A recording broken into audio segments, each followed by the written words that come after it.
आप सबका economics +2 class में स्वागत। आज का हमारा टॉपिक है मांग का सिद्धांत, थ्योरी ऑफ डिमांड। सबसे पहले हम इसको डिफाइन करेंगे, इसकी परिभाषा देखेंगे। इसकी परिभाषा क्या है, बहुत आसान है। ठीक है, सबसे पहले हम यहाँ से पढ़ लेंगे, उसके बाद मैं समझाने की कोशिश करूँगा। मैं समझाऊँगा आपको कि मांग से हमारा अभिप्राय उस इच्छा से है जिसके लिए आपके पास पर्याप्त क्रय शक्ति है व खरीदने की तत्परता। ये तीन चीज़ों का होना बड़ा जरूरी है, इच्छा, क्रय शक्ति और तत्परता। इनमें से एक चीज़ भी अब्सेंट है, अनुपस्थित है, तो हम उसको मांग नहीं बोलेंगे।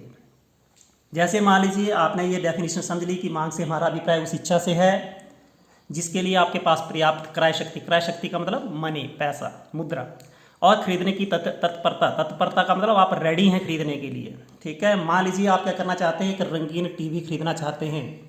आपकी सिर्फ इच्छा है लेकिन आपके पास क्रय शक्ति और तत्परता नहीं है, तो हम उसको मांग नहीं कहेंगे। यदि मान लीजिए आपकी इच्छा भी है, क्रय शक्ति भी आपके पास, लेकिन आप जो खरीदने के लिए तैयार नहीं हैं, तब भी हम उसको मांग नहीं कहेंगे। यदि आपकी किसी भी मांग से हमारा अभिप्राय व्यक्ति की उस इच्छा से, मान लीजिए आपकी इच्छा टीवी खरीदने की है और आपके पास जैसे रंगीन टीवी की कीमत 10,000 रुपये है और आपके पास क्रय शक्ति 10,000 रुपये भी है और आप खरीदने के लिए तैयार भी हैं, तो हम उसको क्या बोलेंगे, मांग। ये आपने इसमें से एक एग्जाम्पल्स आपने लिख लेना है। ठीक है, तो हमारा आपको डेफिनेशन समझ आ गई होगी कि मांग से हमारा अभिप्राय उस इच्छा से है जिसके लिए आपके पास पर्याप्त क्रय शक्ति और खरीदने की तत्परता है। ठीक है, अब व्यक्तिगत मांग अनुसूची। व्यक्तिगत मांग अनुसूची का मतलब होता है कि एक व्यक्ति की मांग। अब देखिए अनुसूची आप देख रहे हो, यहाँ पे क्या है, किसी वस्तु की कीमत है, आइसक्रीम की कीमत है। ठीक है, यहाँ पे आपको क्या दिख रहा है, किसी भी वस्तु की क्या है, यहाँ पे कीमत है और दूसरी तरफ उसकी मांगी गई मात्रा है। दूसरी तरफ क्या है, उसकी मांगी गई मात्रा है।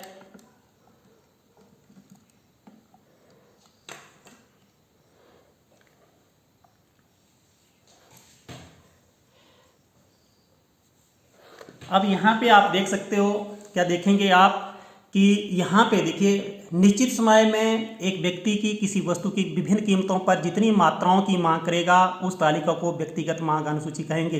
एक निश्चित समय है और विभिन्न कीमतों पर या अलग अलग कीमतें हैं, उस पर कितनी वस्तुओं की या विभिन्न मात्राएं या जितनी मात्राओं की क्या करेगा, वो मांग करेगा, उसको आप क्या बोलेंगे, व्यक्तिगत मांग अनुसूची। जैसे आपको पता है हमारी कीमत और मांगी गई मात्रा में विपरीत संबंध पाया जाता है। यहाँ पे कीमत आइसक्रीम की बढ़ रही है, आपकी मांग घट रही है। कीमत 1 रुपये प्रति इकाई है, आपकी मांग कितनी है, 5 इकाइयाँ हैं। यदि वो घट करके 2, ये आपकी ये कीमत बढ़ करके 2, मांग घट जाती है। अब देखिए कीमत बढ़ करके कितनी होगी, 5, तो आपकी मांग घट करके कितनी होगी, 1। आपको समझ आ गई होगी कि व्यक्तिगत मांग अनुसूची, इंडिविजुअल डिमांड शेड्यूल, जिसको बोलते हैं। निश्चित समय में एक व्यक्ति किसी वस्तु की, निश्चित समय में एक व्यक्ति किसी वस्तु की विभिन्न कीमतों पर जितनी वस्तुओं की जितनी मात्राओं की मांग करेगा उस तालिका को आप क्या बोलेंगे, व्यक्तिगत मांग अनुसूची कहेंगे। इसको आप लिख सकते हो, इसको आप एक्सप्लेन कर सकते हो। कैसे एक्सप्लेन करेंगे, मैंने बोला जब आइसक्रीम की कीमत 1 रुपये प्रति इकाई, आपकी मांग कितनी है, 5 इकाइयाँ हैं। जैसे जैसे आपकी कीमत बढ़ करके 5 इकाइयाँ हो जाती है, आपकी आइसक्रीम की मांग घट करके कितनी हो जाती है, 1 इकाई हो जाती है। समझ आ गई होगी। निश्चित समय में एक व्यक्ति किसी वस्तु की विभिन्न कीमतों पर जितनी मात्राओं की मांग करेगा उस तालिका को व्यक्तिगत मांग अनुसूची कहेंगे। अब आपका बकर बनाएंगे, व्यक्तिगत मांग बकर। बकर क्या होता है, जब आप इस अनुसूची को चित्र के साथ प्रस्तुतिकरण करेंगे, चित्रीय प्रस्तुतिकरण करेंगे। व्यक्तिगत मांग सूची का चित्रीय प्रस्तुतिकरण मैंने बिल्कुल इजी करके डेफिनेशन लिखाई है, आपकी बुक में डिफिकल्ट भी हो सकती है। ये जो आपकी व्यक्तिगत मांग अनुसूची है उसको आप जब भी चित्रीय प्रस्तुतिकरण करेंगे उसको व्यक्तिगत मांग अनुसूची कहा जाता है। अब देखिए मैं इसका चित्रीय प्रस्तुतिकरण कर रहा हूँ आपके सामने। बिल्कुल आपने इसको आसानी से देखना है। ये देखो दोनों मैंने आपको दिख रहे होंगे। ये आपका आ गया व्यक्तिगत मांग अनुसूची और इसका मैं चित्रीय प्रस्तुतिकरण कर रहा हूँ। ठीक है, आप बहुत आसान है। इधर हम एक्स एक्सिस के ऊपर क्या ले रहे हैं, वस्तु की इकाइयाँ, OX वस्तु की इकाइयाँ, और वाई एक्सिस के ऊपर मैं ले रहा हूँ कीमत। कीमत कितनी है, 1। कीमत 1 है तो आपकी मांग कितनी, देखो कीमत 1, ये कीमत है, उसके सामने चला गया, आपकी मांग कितनी है, 5 इकाइयाँ। कीमत 2 तो वो कितनी आ गई आपकी, 4। ठीक है, फिर कीमत 3 तो 3 के सामने आपका आ गया 3। ठीक है। और उसके बाद ये देखिए 4 के सामने 2, 4 के सामने हम आएंगे तो ये बन जाएगा आपका 2, ठीक है। और 5 के सामने जब कीमत बढ़ करके 5, 5 के सामने हमारी 1।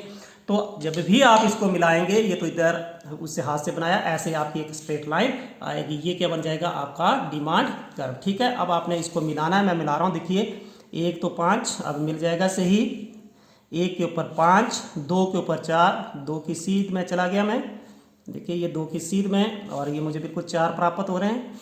और 3 की सीध में 3, ये आपका 3, और 3 की सीध में आपके आगे 3, और 4 की सीध में 2, ये 4, और इसकी सीध में आपके 2, और उसके बाद 5 की सीध में आपके आ जाएंगे 1, ठीक है। तो इसको आपने क्या कर दिया, जब भी आपने क्या कर दिया, व्यक्तिगत मांग अनुसूची की चित्रीय प्रस्तुतिकरण कर लिया। जब भी हमने उसको चित्र से प्रस्तुतिकरण कर लिया, उसको हम क्या बोलेंगे, व्यक्तिगत मांग बकर। उसको हम क्या बोलेंगे, व्यक्तिगत मांग बकर। आपको समझ आ गई होगी। अब नेक्स्ट देखिए बाजार मांग अनुसूची। अब आपको पता होना चाहिए कि एक बाजार के अंदर सिर्फ एक व्यक्ति नहीं होता है, उसके अंदर बहुत सारे व्यक्ति होते हैं, और उनकी जब हम मांग को जोड़ते हैं तो हम उसको क्या बोलेंगे, बाजार मांग अनुसूची, ठीक है। यहाँ पे हम सिर्फ 2 व्यक्तियों को लेके चल रहे हैं कि आपके बाजार में सिर्फ 2 व्यक्ति, क्योंकि आपने अध्ययन की दृष्टि से आप बहुत सारे व्यक्ति नहीं ले सकते। आप 100 व्यक्ति लेंगे तो चार्ट बनाना, आपकी जो शेड्यूल सारणी बनाना मुश्किल हो जाएगा। इसलिए बाजार मांग अनुसूची क्या होती है, आपने लिखा है कि एक निश्चित समय में विभिन्न, जो आपने लिखा है कीमतों पर, आपने क्या लिखा है, विभिन्न मात्राओं को दिखाती है। बाजार अनुसूची किसी वस्तु की उन विभिन्न मात्राओं को दिखाती है जिन्हें बाजार में सभी उपभोक्ता, सारे के सारे उपभोक्ता क्या करते हैं, एक निश्चित समय में वस्तु की विभिन्न कीमतों पर खरीदने के लिए तैयार हो जाते हैं। वैसे ही आपने डेफिनेशन लिखनी है कि निश्चित समय में, आपने लिखना है कि निश्चित समय के अंदर सभी उपभोक्ता वस्तु की विभिन्न कीमतों पर जितनी मात्राओं को खरीदने के लिए तैयार होते हैं, उसको आप क्या बोलेंगे, बाजार मांग अनुसूची। अब आपने यहाँ पे देखिए इसकी डेफिनेशन आपने लिख ली कि बहुत सारे जितने भी आपके उपभोक्ता हैं, एक निश्चित समय में एक निश्चित कीमत पर जितनी वस्तुओं की मात्रा खरीदने के लिए तैयार होते हैं, उसको बोलेंगे बाजार मांग अनुसूची। यहाँ पे देखिए कीमत आइसक्रीम की 1, 2, 3, 4, लेकिन अब आपने एक जो मांग कर रहा है, एक कीमत के ऊपर 4 इकाइयों की मांग कर रहा है, 2 कीमत के ऊपर 3 इकाइयों की मांग कर रहा है। जब आपकी आइसक्रीम की कीमत 3 रुपये प्रति इकाई है तो 2 की मांग कर रहा है, 4 पे 1 की मांग कर रहा है। अब बी है, कोई दूसरा व्यक्ति बी है, वो जब कीमत 1 थी तो वो कितनी, 5 इकाइयों की मांग कर रहा था, 2 के ऊपर वो 4 इकाइयों की मांग कर रहा था, 3 के ऊपर 3 और 4 के ऊपर 2। आपने ये चीज़ याद रखनी है कि कीमत और मांग में विपरीत संबंध पाया जाता है। विपरीत संबंध का मतलब है कि जैसे जैसे आपकी देखो यहाँ पे क्या हो रहा है, कीमत बढ़ रही है, आपकी मांग घट रही है, मांग घट रही है। अब दोनों की बाजार मांग, दोनों की मांग को जोड़ दीजिए, 4, 5 कितने हो गए आपके, कितनी हो गई, 1 रुपये पर मांग कितनी होगी, 9, 2 रुपये पर कितनी होगी, 7, 3 रुपये पर कितनी होगी आपकी, 5, 4 रुपये पर कितनी होगी। आप कितनी आइसक्रीम की मांग कर रहे हो, आप कितनी कर रहे हो, 3 इकाइयों की मांग कर रहे हो। यहाँ पे कीमत बढ़ी, आपकी बाजार मांग भी घटती जाती है। आपको समझ आ गई होगी कि एक निश्चित समय में सभी उपभोक्ता निश्चित कीमत पर जितनी वस्तुओं की या वस्तु की जितनी मात्राओं की मांग करते हैं, उसको बाजार मांग अनुसूची कहते हैं। समझ आ गई होगी, ठीक है। उसको क्या बोलेंगे, बाजार मांग अनुसूची। अब हम जो नेक्स्ट करने जा रहे हैं, बाजार मांग बकर, ठीक है। अब इसको आपने वैसे ही लिखना है। बाजार मांग बकर क्या होता है, बाजार मांग बकर मांग अनुसूची का चित्रीय प्रस्तुतिकरण। बाजार मांग अनुसूची जो भी आपने शेड्यूल बना लिया, मार्केट डिमांड शेड्यूल बना लिया, उसको आप जब चित्र के सहायता से प्रस्तुत करेंगे तो उसको आप क्या बोलेंगे, बाजार मांग बकर। जैसे अब यहाँ पे ध्यानपूर्वक देखना है। अब आपके सामने मैं ये दोनों चीज़ें रख रहा हूँ, ये आ गया आपका, ठीक है। अब आइसक्रीम की कीमत कितनी है, जब कीमत 1 है तो बाजार मांग कितनी है, 9, 1 के ऊपर 9 मैं बना रहा हूँ, 1, 2, 3, 4, 5, 6, 7, 8 और 9। 1 कीमत के ऊपर हमारी मांग कितनी है, 9। ये मैंने इधर बना लिया और इधर मैं इसको ऐसे भी बना देता हूँ, 1 के ऊपर बना दी मैंने 9, यहाँ पे आ गया। फिर 2 के ऊपर आप देख रहे हो, 2 के ऊपर कितनी है, मांग कितनी है, 7। 2 के सामने जा रहा हूँ, 2 के ऊपर हमारी मांग कितनी आ गई, 7।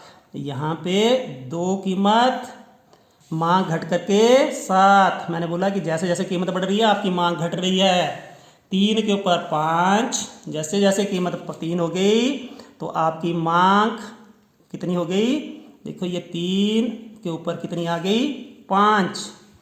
और अगला 4 के ऊपर 3। अब जब कीमत बढ़ करके किसकी कीमत? आइसक्रीम की कीमत।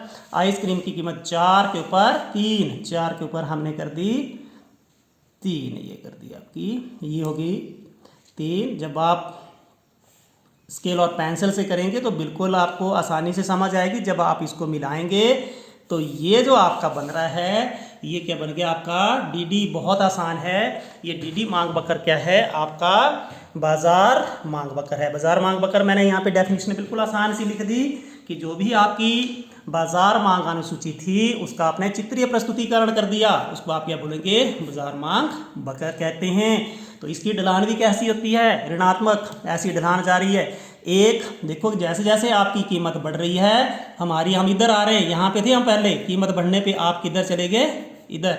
ठीक है, यानी कि इसका मतलब ये हो गया कि कीमत के बढ़ने से आपकी मांग, बाजार मांग कम हो रही है। इसलिए कोई भी मांग हो आपकी, चाहे वो बाजार मांग है या आपकी व्यक्तिगत मांग बकर है या मांग है, तो कीमत और मांग के अंदर विपरीत संबंध पाया जाता है। ठीक है, ये आपको समझ आ गई होगी कि बाजार मांग कर्व से आप क्या समझते हैं। अब हमारा जो बिल्कुल एक इंटरेस्टिंग जैसी बात, हमारा एक इंटरेस्टिंग इसके अंदर जो वेरी इंपॉर्टेंट क्वेश्चन है, जो बहुत ही इंपॉर्टेंट क्वेश्चन है कि मांग, लॉ ऑफ डिमांड क्या है? मांग का नियम क्या है? मांग का नियम क्या है? तो आपने इसको नियम को आपने आराम से पढ़ना है। अभी जैसे हमने पढ़ तो लिया लगभग। मांग का नियम क्या बताता है कि अन्य बातें समान रहने पर, जैसे जो भी सिर्फ कीमत और आपने मांग में ही परिवर्तन करना है, अन्य बातों को आपने समान रखना है। चाहे वो आपकी संबंधित वस्तु की कीमत है, उपभोक्ता की आय है, उपभोक्ता की रुचि व प्राथमिकता, संभावना, जनसंख्या, आय के वितरण, इन सबको अन्य बातें ये हम पढ़ेंगे आगे।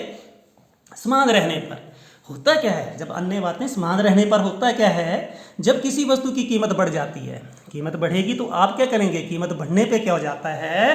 कीमत बढ़ने पे मांग कम हो जाती है। कीमत बढ़ने पे क्या हो जाती है? मांग कम हो जाती है, तथा कीमत के कम होने पर उसकी मांग बढ़ जाती है। ये तो आपको पता है। जब कीमत कम होती है आप अधिक वस्तुएं खरीदते हैं, कीमत ज़्यादा हो जाती है आप कम वस्तुएं खरीदते हैं। ठीक है, अब हमने इसको बनाना है। देखिए पी एक्स और पी एक्स, ये कोई एक्स वस्तु ले ली हमने। कौन सी वस्तु ले ली? एक्स। और ये हमने क्या कर दिया? उस वस्तु की क्या कर दी? डिमांड ले ली। एक्स वस्तु की जब कीमत 10 है तो आप कितनी इकाइयों की मांग कर रहे हो? 100। अब कीमत घट करके 9, आपकी मांग बढ़ेगी। कितनी कर दी आपने? 150। अब कीमत घट करके 8 और आपकी मांग बढ़ जाएगी। कितनी इकाइयों की मांग कर रहे हो? एक्स की 200। ये यूनिट्स लिखना आपने। ये क्या है? यूनिट्स। और प्राइस किस में है आपका? रुपीस में, रुपयों के अंदर, और ये इकाइयों के अंदर। आपको समझ आ गई होगी। कीमत मैंने क्या लिखा है? अन्य बातें समान रहने पर, किसी वस्तु की कीमत बढ़ने पर, अब ऐसे इधर बढ़ाते जाओ, आप ऊपर की तरफ बढ़ रही है कीमत। कीमत बढ़ने पे क्या हो जाती है? आपकी मांग घटती जाती है। और कीमत के कम होने पर, इधर कीमत कम हो रही है तो आपकी क्या हो रही है? मांग बढ़ रही है। तो इसको ही मांग का नियम बोलते हैं। बहुत इंपॉर्टेंट लॉ है। अन्य बातें समान रहने पर किसी वस्तु की कीमत बढ़ने पर मांग कम हो जाती है, और कम होने पर क्या हो जाती है? कम होने पर उसकी मांग बढ़ जाती है। समझ आ गई होगी, फील आ गई कि मांग का नियम बताता है कि अन्य बातें समान रहने पर किसी वस्तु की कीमत बढ़ने पर, ये कीमत मैं इधर बढ़ा रहा हूँ तो बढ़ाने पे इधर जाएंगे आप, तो ये क्या रही है? किसी वस्तु की मांग घट रही है, और कीमत के घटने पर किसी वस्तु की मांग बढ़ जाती है। उसको हम बोलते हैं मांग का नियम। अब हमने इसका चित्रीय प्रस्तुतिकरण करना है। कैसे? जैसे एक्स एक्सिस के ऊपर हमने क्या ले ली? किसी वस्तु की ये मांग ले ली। वाई एक्सिस के ऊपर हमने ले ली कीमत। हमने यहाँ पे जनरल बनाना है।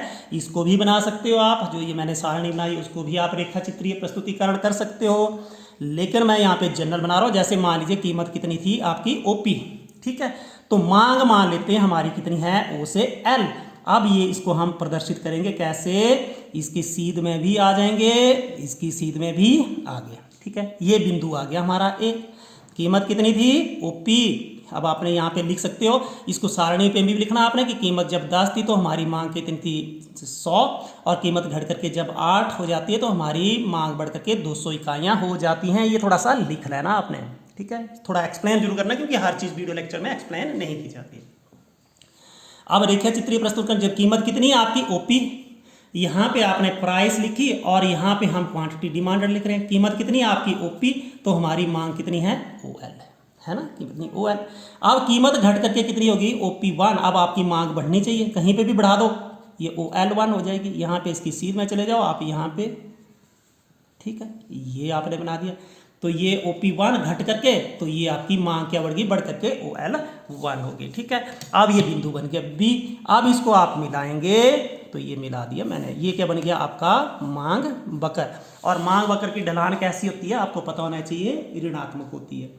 ऋणात्मक होने का मतलब है कि कीमत के, अब देखिए कीमत क्या हो रही है, कीमत मैंने घटा दी, आपकी मांग कितनी हुई। जब आपने यहाँ पे लिखना कैसे लिखेंगे, कीमत जब OP है तो आपकी मांग कितनी है OL। कीमत घट करके OP से OP1, आपकी जो आपकी मांग है वो OL से बढ़ करके कितनी हो जाती है OL1 हो जाती है। यही मांग का नियम है, this is law of demand, मांग का नियम कि कीमत कम होने पर आपकी क्या हो रही है, मांग बढ़ रही है। उल्टा कर दीजिए, अब पहले आप यहाँ पे थे, मान लीजिए OP1 कीमत थी, मांग कितनी थी OL1 थी, अब कीमत बढ़ गई OP1 तो आपकी मांग घट करके OL1, उल्टा भी लिख सकते हो आप, ठीक है। समझ आ गई होगी। अब कोई भी हम काम करते हैं उसकी मान्यताएं जरूर होती है, तो उसी ढंग से मांग के नियम की भी कुछ मान्यताएं हैं। पहला मैंने क्या बोला जी कि इसके अन्य बातें समान रहने पर वही अन्य बातें परिवर्तन नहीं होनी चाहिए। उपभोक्ता की आय में कोई भी परिवर्तन नहीं होना चाहिए। जो भी हमारा कंज्यूमर है, जो वस्तुओं और सेवाओं को खरीद रहा है, उसकी आय में कोई भी परिवर्तन नहीं होना चाहिए। उपभोक्ता की रुचि और प्राथमिकता में भी कोई परिवर्तन नहीं होना चाहिए। जो भी आपकी टेस्ट और प्रेफरेंसेस है, आपकी जो रुचि है, प्राथमिकता है, उसमें कोई भी परिवर्तन नहीं होना चाहिए। संबंधित वस्तु की कीमत, संबंधित वस्तुएं समझते हो आप, संबंधित जो एक दूसरे के स्थान पर प्रयोग की जाती हैं। जैसे आप पेन का कौन सा, बॉल पेन का भी यूज़ कर सकते हो, फाउंटेन पेन स्याही वाले पेन का भी यूज़ कर सकते हो, कोका कोला भी पी सकते हो, पेप्सी कोला भी पी सकते हो, आप कॉफ़ी भी पी सकते हो, आप चाय भी पी सकते हो, आप साबुन, आपको पता है अलग अलग बहुत सारे टाइप के साबुन से संबंधित वस्तुएं जो रिलेटेड गुड्स होती हैं, ठीक है। तो उसकी कीमत में भी कोई परिवर्तन नहीं होना चाहिए और उपभोक्ता वस्तु की भविष्य में कीमत के घटने या बढ़ने की कोई भी संभावना नहीं होनी चाहिए। तो मेरे हिसाब से आपको समझ आ गई कि अन्य बातें में से उपभोक्ता की आय में परिवर्तन नहीं होना चाहिए, उसकी रुचि और प्राथमिकता में भी कोई परिवर्तन नहीं होना चाहिए, और संबंधित वस्तु की कीमत में भी कोई परिवर्तन नहीं होना चाहिए, और भविष्य में कीमत के घटने या बढ़ने की कोई भी संभावना नहीं होनी चाहिए। तभी आपका मांग का नियम लागू होता है, ठीक है। तभी आपका मांग का नियम जो है वो लागू होता है। और ये आपको पूरी ढंग से समझ आ गई होगी कि ये नियम ये बताता है कि अन्य बातें समान रहने पर, कीमत बढ़ने पर, देखिए कीमत इधर बढ़ा रहे हैं, उसकी मांग कम हो जाती है, ठीक है। और कीमत के कम होने पर, देखिए इधर कीमत कम हो रही है, कीमत कम हो रही है तो आपकी मांग बढ़ जाती है। इसी को मांग का नियम कहते हैं। समझ आगे होगी, फील आगे होगी। जब आपको वीडियो अच्छा लगे like share and subscribe, bell का आइकन आपने जरूर दबाना है कि जैसे मैं नया वीडियो डालूंगा आप तक उसकी नोटिफिकेशन आ जाए। Thank you, have a nice day.